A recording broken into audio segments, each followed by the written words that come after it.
Doa ini dimana kalau dibacakan mempunyai efek, kita bisa tahu doa ini diterima atau tidak, ya. Doa ini diterima atau tidak, kita bisa tahu hari itu saat itu setelah dibacakan.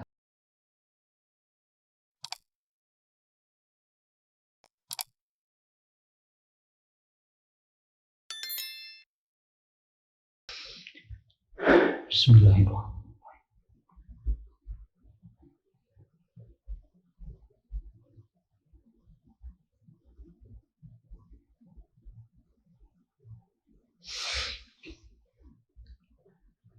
Assalamualaikum warahmatullahi taala wabarakatuh. Assalatu wassalamu ala asrofil anbiya'i wal mursalin sayyidina Muhammadin amma ba'du.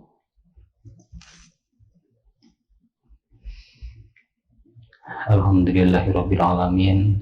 Akhirnya setelah lama saya tidak membuatkan sebuah konten dikarenakan banyaknya kesibukan, ya, di sela-sela waktu saya menyempatkan diri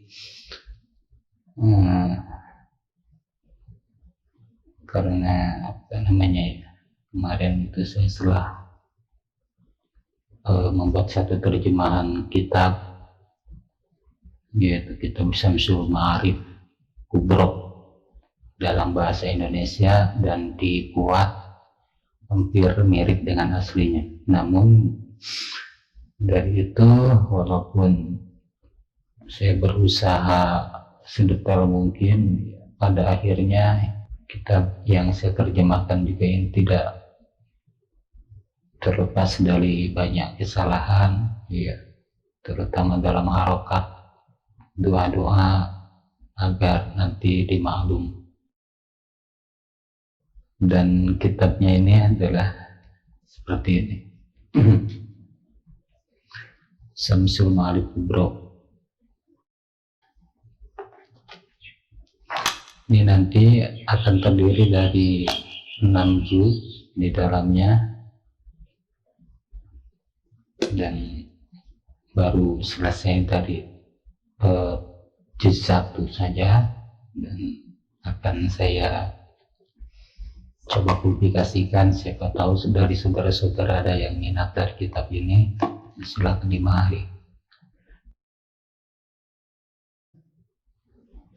Saya pernah membaca satu kitab Syamsul Ma'arif Kubro yang diterjemahkan, dan kebanyakan yang sudah diterjemahkan itu ya sudah dimodifikasi, ya mungkin maksudnya sih baik, ya, untuk memudahkan.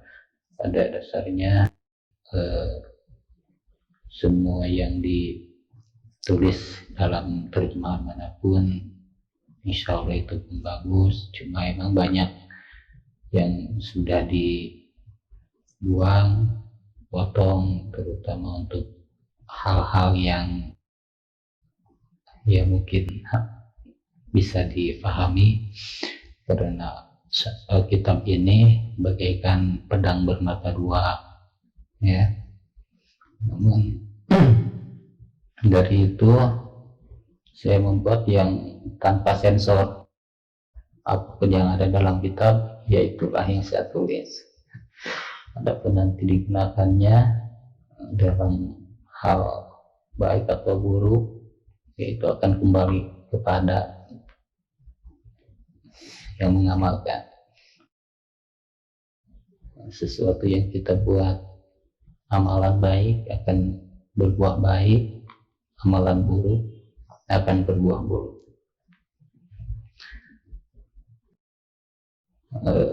Masalah ini saya pernah melihat satu video itu yang di share di YouTube, dan isinya itu sangat bagus sekali. Beliau ini di dalam satu ceramah menjelaskan begini kata-katanya. Ini mengenai tentang perbuatan baik akan berujung baik, perbuatan buruk akan berujung buruk, dan pada intinya itu masalah yang akan kita datang, masalah rumitkah atau masalah baikkah, masalah Banyak dari kita mengira masalah itu sebagai ujian, masalah itu sebagai hukuman, masalah itu sebagai peringatan. Padahal bagi saya meyakini Allah nggak pernah memberikan hukuman selama kita di alam dunia. Allah tidak pernah memberikan satu ujian. Itu hanya kata-kata yang kita buat untuk memperingan beban, untuk mendekatkan diri, motivasi. Pada intinya apapun yang kita buat itulah ulah kita sendiri.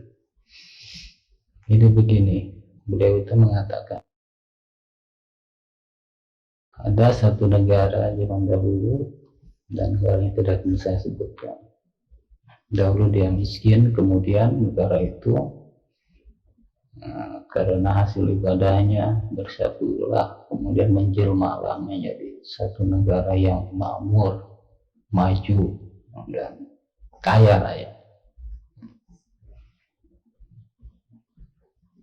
Setelah itu datanglah satu raja, ya penjajah, mungkin bisa disebutkan penjajah, dan menyerang negara itu dan sampai hancur habis. Dan terkenal raja yang menyerang ini adalah raja yang sangat kasar, sangat biadab. Akhir cerita, setelah negara ini dikuasai dalam kehancurannya, setelah dijarah segala harta bendanya, kemudian si raja ini memerintahkan anak buahnya menyuruh agar salah satu penduduk dari negara ini ya kita hancurkan, kata raja itu, untuk menemui saya, karena negara ini terkenal negara maju dan banyak sekali kiai ustadz ulama di sana. Si raja ini meminta salah satu dari mereka, perwakilan dari negara itu, untuk mengenal bentuk menemui dia. Karena terkena raja ini adalah raja yang sangat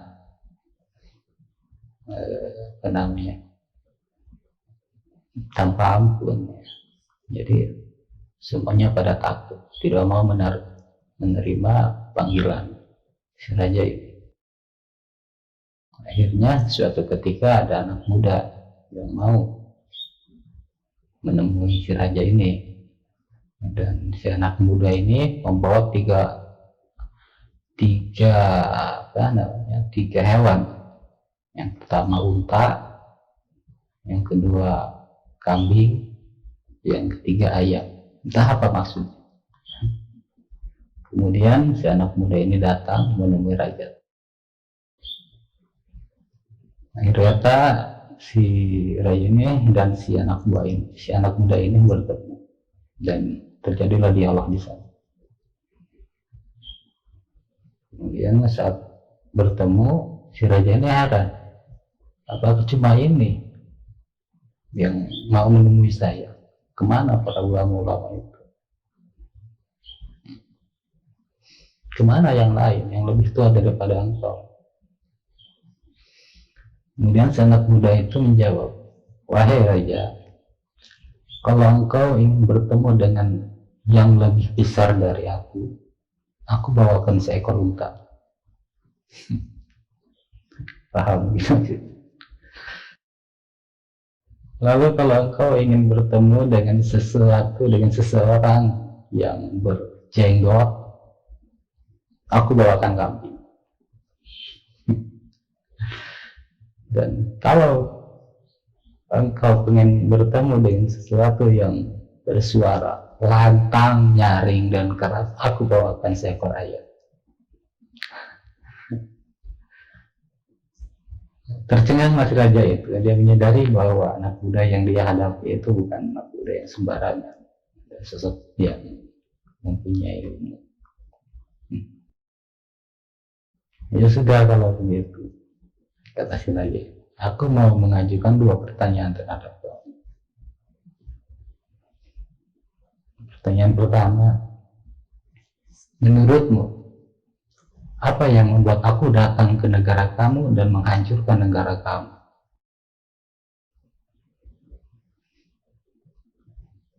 Sampai habis, maka bendanya dijarah dan hancur. Apa yang membuat aku datang kemari? Kemudian si anak muda itu menjawab, wahai raja, ketahuilah bahwa yang membuat Anda datang kemari adalah kamilah yang mengundang Anda.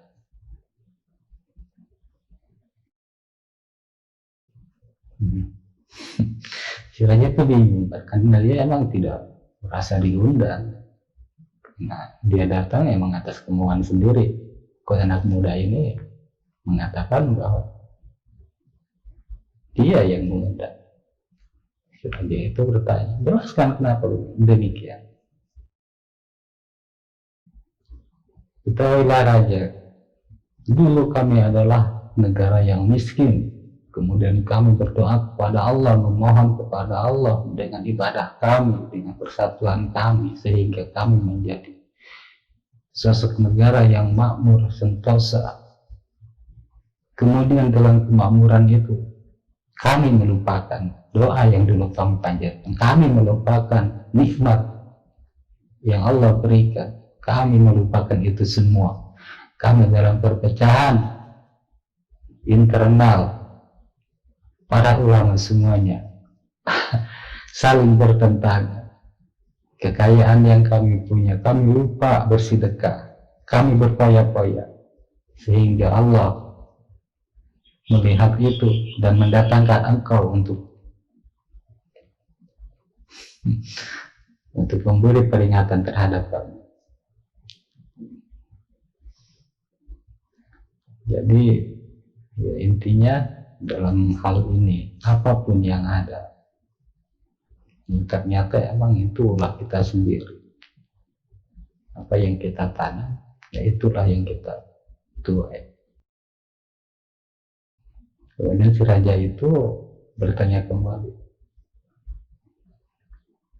oke, kalau begitu, lalu satu lagi saya akan bertanya kepada kamu. Menurut kamu apa yang bisa menyingkirkan kami dan pergi hingga kami bisa pergi dari negara ini? Si anak muda itu menjawab, wahai raja, ketahuilah jika kami bersatu kembali, jika kami kembali ke jalan yang Allah ridhoi dengan cara-cara ibadah yang dulu kami kerjakan, persatuan kami mulai terbentuk para ulama, mulai bersatu lagi dalam kalimat la ilaha illallah dan bersatu padu dalam ibadah, maka ketahui engkau tidak akan bisa bertahan dari sini, engkau akan hancur.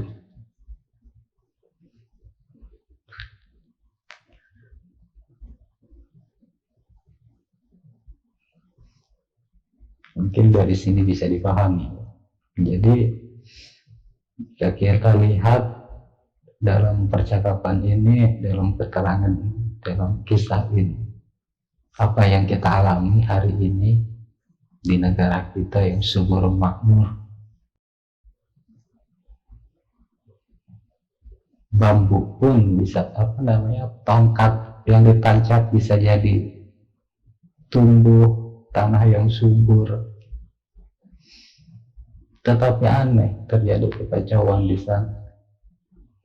Kekurangan air minum di negara yang notabene subur dengan air. Kelaparan, penyakit, perpecahan di mana. Nah, itulah ulah kita sendiri, karena kita yang mengundang mereka, bukan Allah yang menurunkan. Itu satu ya, satu hukuman, bukan satu hukuman sebenarnya. Tapi itu ya emang ulah kita sendiri. Perpecahan ini ya yang membawa kita ke dalam satu ancaman perpecahan. Itulah kita sendiri. Jangan salahkan Allah. Ini sekarang ada satu ulama yang terkenal, yang mungkin saudara sudah tahu, Pak Ustadz ini yang gemar sekali mendakwahkan sodakoh 110.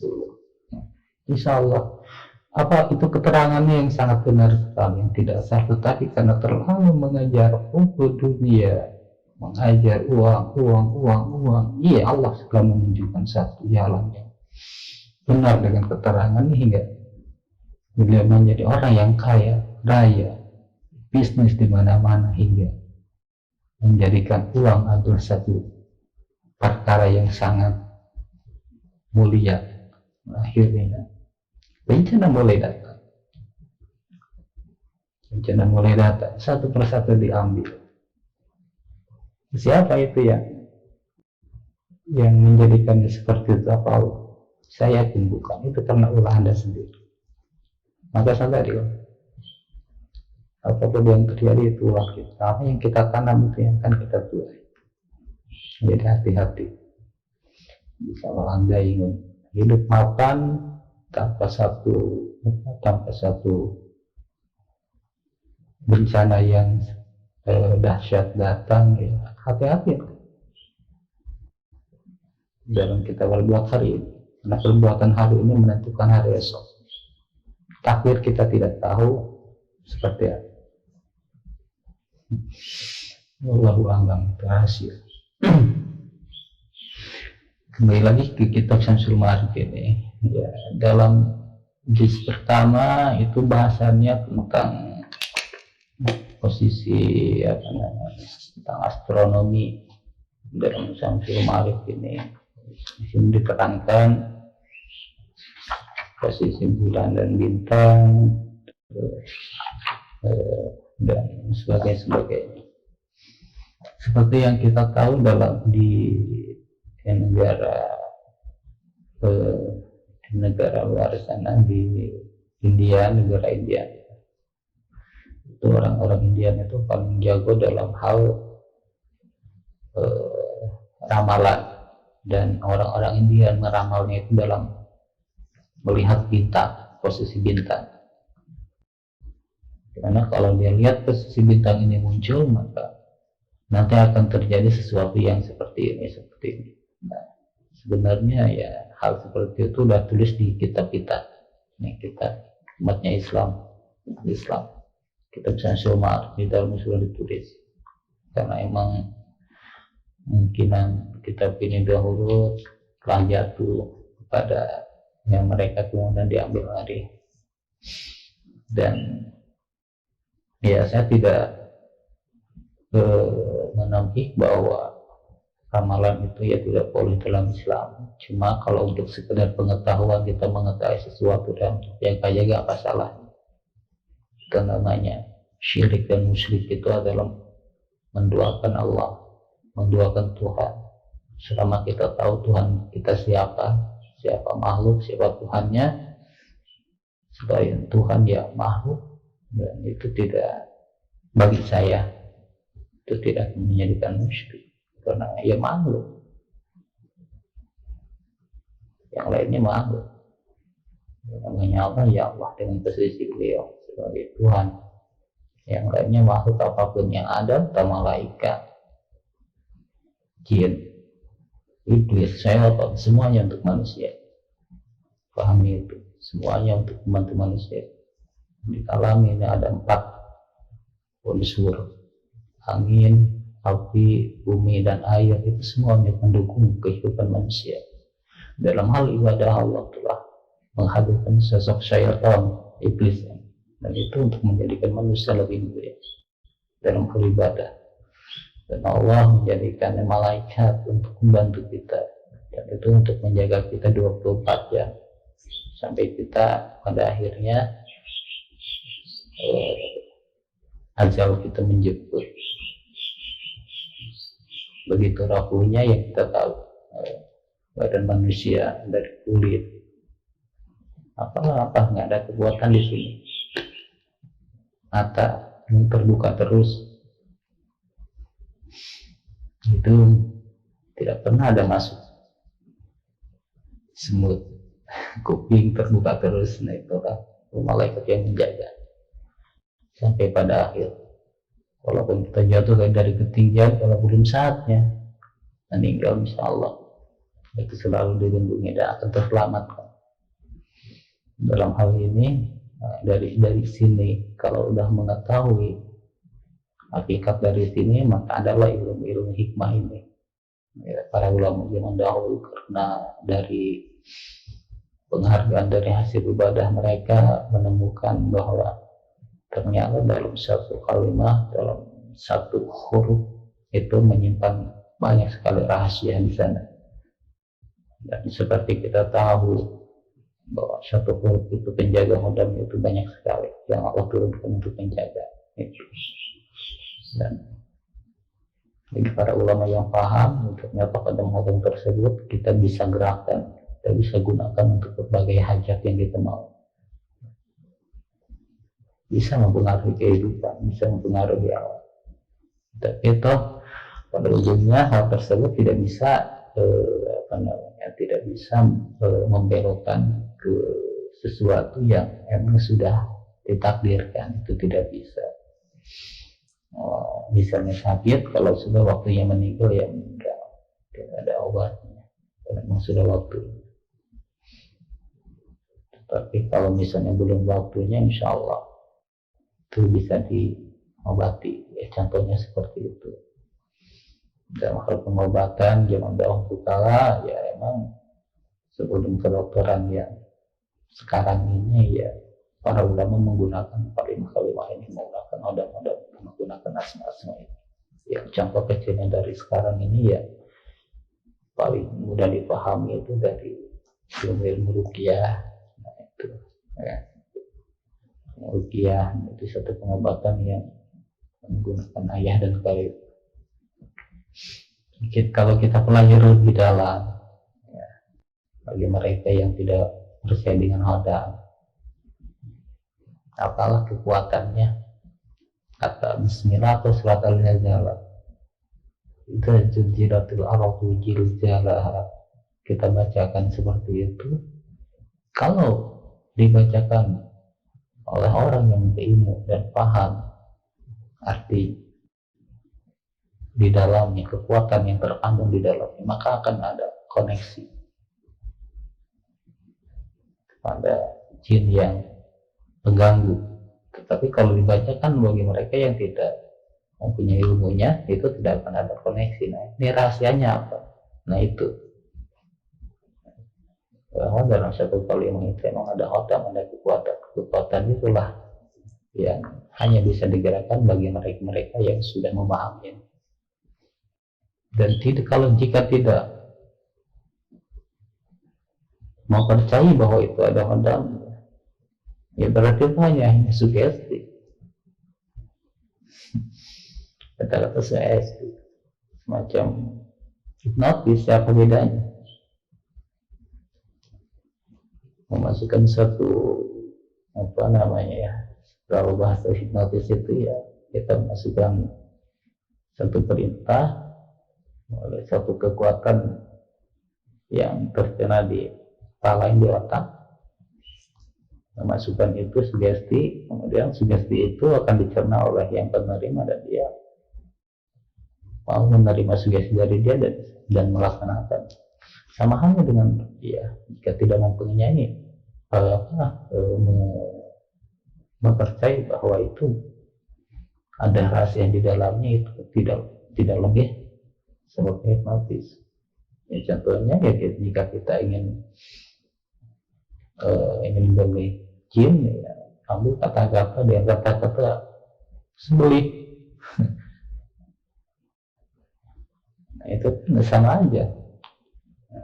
Tapi kalau kita mempunyai bahwa ini ayat ini mempunyai kekuatan yang lebih dari itu, nanti ada hodam di sana. Kalau saya katakan dalam video-video yang dahulu itu namanya alam astral. Alam astral itu di mana tempatnya ruhania dari satu amalan atau jinah atau apa ya namanya, tempatnya ruhania tinggal di sana. yang selalu mendampingi kita dalam setiap kehidupan kita. Itu namanya ya secara modernnya saya sebut saja alam astral. Ketika kita menginginkan sesuatu, kemudian kita membacakan satu amalan. Nah, amalan itu akan berbentuk hadam, dan dia akan tinggal di alam astral ini. Jadi kita bentuk secara dohir melalui batin kita, kemudian hadam ini akan terbentuk di alam astral mendampingi kita. Nah, setelah terbentuk dengan aurat ini ya sekian hari sekian malam, dia akan terbentuk, yakin akan terbentuk. Kemudian setelah terbentuk tergantung kita bisa menggerakkannya apa enggak. Nah, untuk menggerakkan hadam ini ada yang keyakinan kita. Jika kita meyakini bahwa doa kita diterima, doa kita ada, doa kita akan selalu diterima dan dikabulkan, maka si hadam ini akan bekerja sesuai dengan yang kita mau. Mencarikan pekerjaan, mendekatkan sesuatu yang jauh didekatkan, sesuatu yang ada diadakan, itu bisa bahkan sampai dari alam akal ini menjadi dohir. Itu untuk tingkatan yang lebih tinggi, kayak misalnya membuat uang dari kertas atau daun dan ilmu semacam itu emang ada, tapi tidak mudah dan seperti ya Pak Ustadz ini yang menerangkan pernah membayar hutang dengan daun, dan itu yakin iya benar. Kalau saya meyakini ya benar bisa, cuma yang seperti itu tidak bisa dilakukan sampai berkali-kali. Itu hanya ada jatahnya bagi kita hanya satu kali. Kalau sudah itu terjadi, jika kita ingin mengulanginya lagi itu ya sangat sulit sekali, yang kadang-kadang tidak akan bisa terulang. Dan nanti dalam satu kali ini jika benar terbentuk, itu akan digunakan untuk apa? Jika digunakan untuk kebaikan, itu akan menjadi berkah. Jika digunakan untuk sesuatu yang tidak serayanya, itu akan menjadi bencana buat kita. Itu makanya untuk ilmu-ilmu ini sangat banyak yang melarang, karena emang kedahsyatannya subhanallah bagi mereka yang bisa menggunakan. Nggak ada yang gak mungkin. Ya, hubungan doa ini ya jangan disangkut pautkan dengan masalah dohiriyah, itu tidak akan sama. Jika Anda ingin membuktikan secara dohir, itu tidak akan bisa, karena yang seperti ini ilmu hikmah ini ya tidak untuk dipamerkan atau didemonstrasikan, tidak seperti itu. Lalu kenapa ada yang banyak bisa dipamerkan ya bisa? Wallahu a'lam. Ya ada, cuma ya dari sini ya saya tidak akan mengomentari itu ya, atau sihir atau apa, ya Allah a'lam. Cuma bagi saya sangat apa namanya ya, sangat tidak merekomendasikan untuk memamerkan hal yang seperti ini ya. Itu untuk disimpan, karena dahulu pun itu satu karamah yang datang kepada para waliullah itu ya tidak untuk didemonstrasikan supaya kita terlihat hebat, ya tidak, itu memang untuk digunakan pada saat yang diperlukan itu. Jadi kalau misal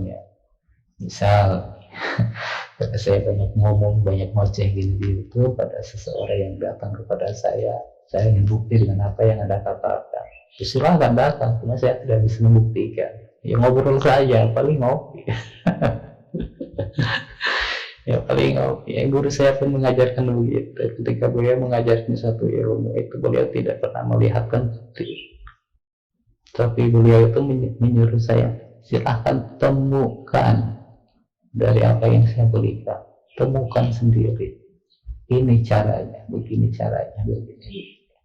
Nah, tugas kamu setelah aku berikan, temukan benar tidak apa yang saya katakan itu, temukan sendiri.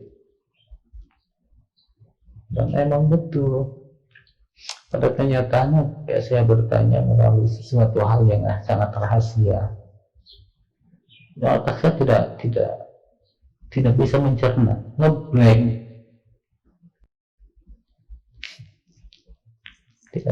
tidak bisa mencerna. Karena apa? Karena perjalanannya lain. Ketika beliau menemukan sesuatu yang beliau cari, kemudian diajarkan langsung di atasnya, itu nggak bisa. Kita tidak bisa mencerna itu.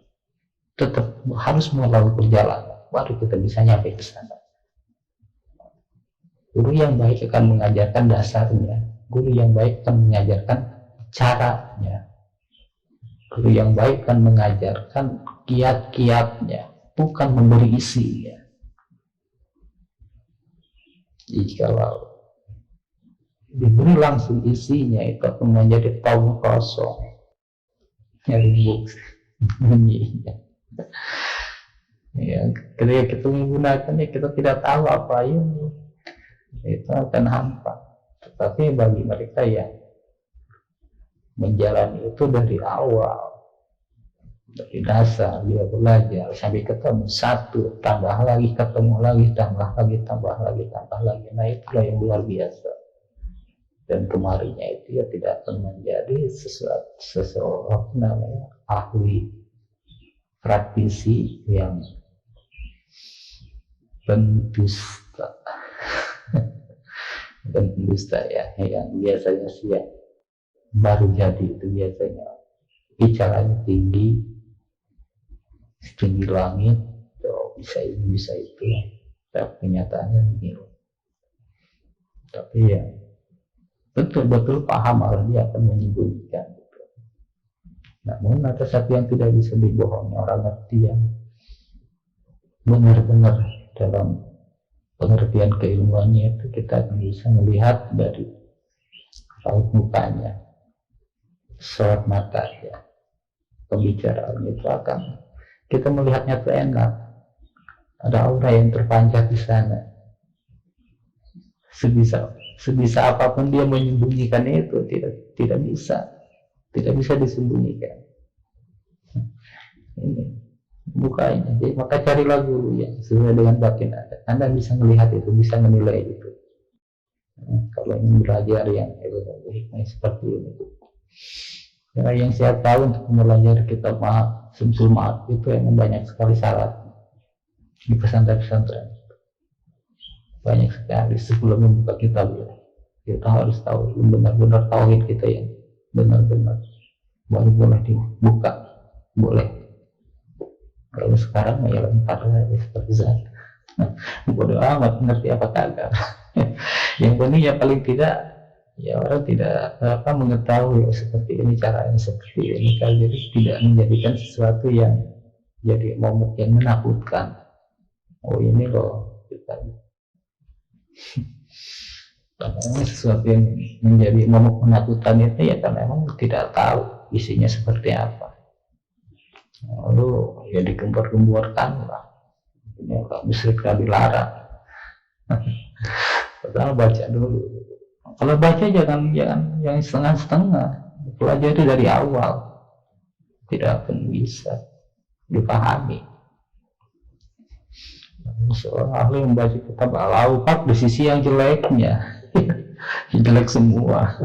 Tapi kalau tahu dari dasarnya, dari awal pengertiannya, itu akan tahu sesuatu hal apapun itu semuanya bermata dua.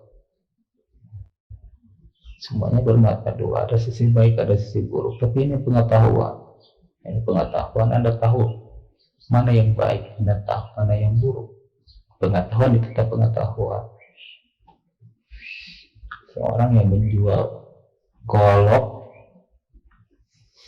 tahu kan golok bisa dibuat berbagai cara.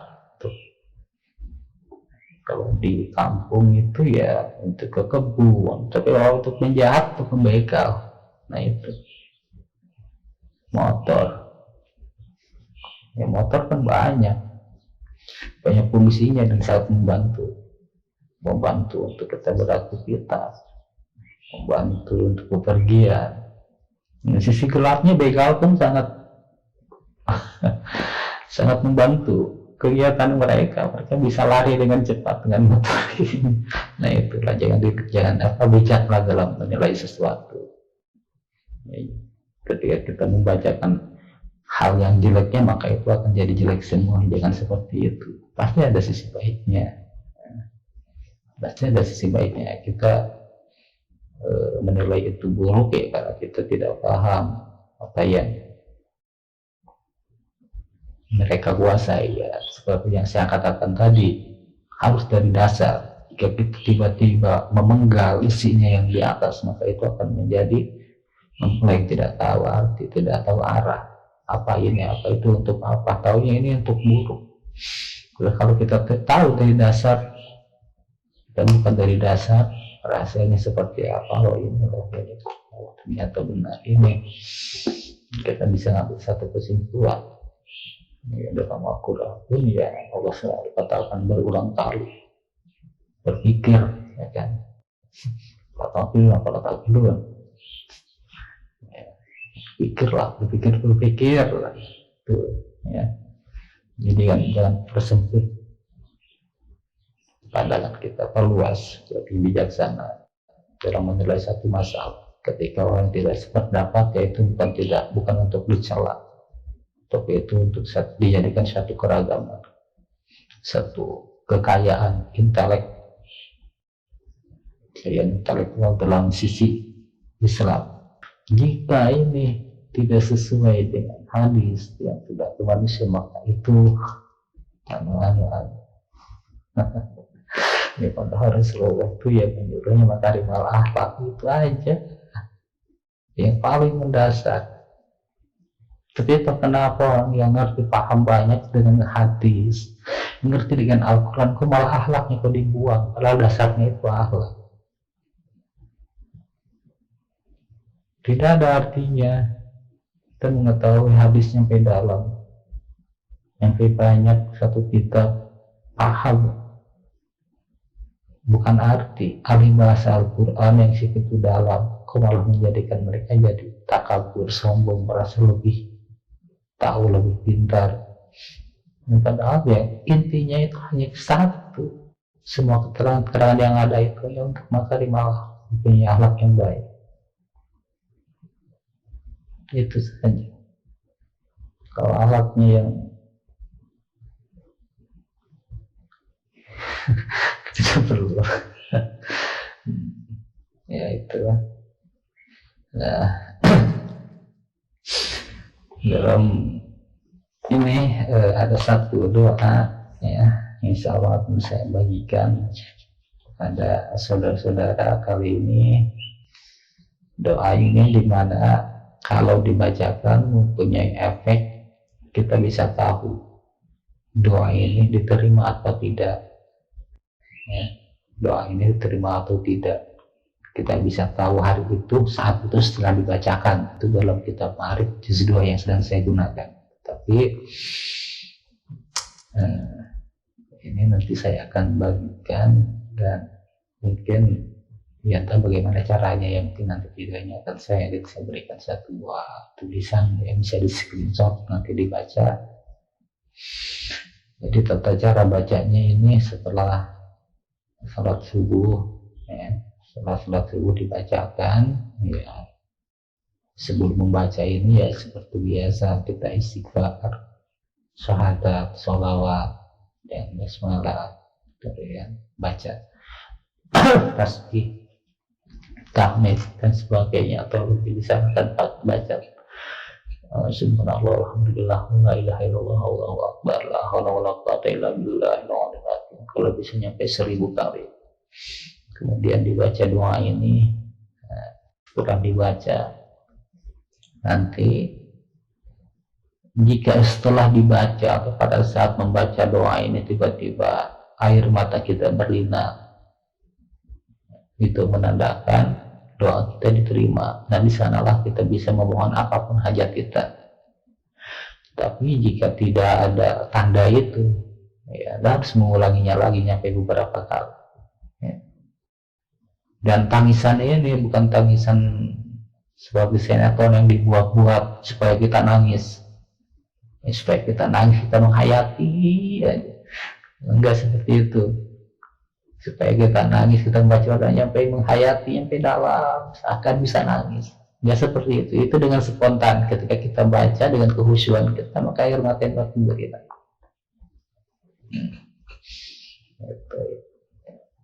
Itu artinya doa kita diterima. Mungkin nanti ada yang bertanya, apa benar ini dari Allah? Itu tanda dari Allah, bukan daripada yang lain. Ketika Nabi Musa alaihissalam diberi wahyu dan notabene ayat itu dikisahkan bahwa Allah yang langsung berbicara kepada beliau, yang akan ditanyakan, dari mana Musa tahu bahwa itu Allah yang berbicara? Itu dari mana? Bisa saya kan jujur, itu malaikat.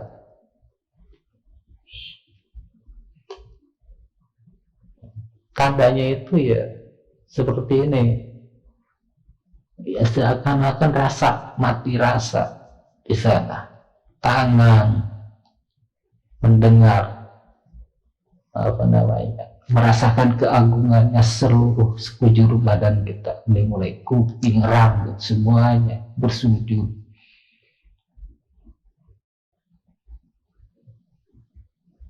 Dan merasakan sesuatu yang sangat dahsyat lain daripada yang lain. Makanya dari sana kesimpulan ini yang berbicara bukan yang lain tetapi Allah. Karena apa? Karena ketika saya mendengar itu, semua rasa saya akan mati, semuanya bersujud. Mata, kaki, telinga,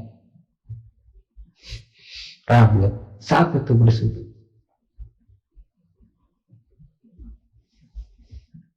Itu makanya doa ini sangat kecil. Ketika kita membacakan, ya insya Allah besarnya itu akan merasakan seperti itu. Kita merasakan rambut kita sujud berdiri, telinga kita bergerak sendiri bersujud, tangan kita, seluruh sujud kita terasa gemetar. Ada satu energi yang dahsyat di sana. Nah, ketika doa ini dibacakan, minimal air mata yang berlinang. Minimal air mata yang berlinang. Insya Allah. Di saat itu ketika sudah begitu, maka bersabarlah, tunggu. Karena apapun yang Anda minta akan Allah ijabah sesuai dengan sesuatu yang bisa engkau raih, yang bisa engkau bawa. Nah, Allah tidak akan memberikan sesuatu yang memberatkan. Yang sesuai, semuanya yang sesuai, yang bisa engkau bawa. Percuma memberikan sesuatu yang lebih besar yang kita tidak bisa menanggungnya, maka itu akan menjadi satu bencana. Mintalah sesuatu yang bisa kita bawa, yang bisa kita pertanggungjawabkan, insya Allah. Dan doanya seperti ini, saya bacakan. Dan nanti mungkin akan saya screenshot juga kalau bisa dibaca, dan nanti dibaca berulang-ulang sampai sebisa yang Anda bisa.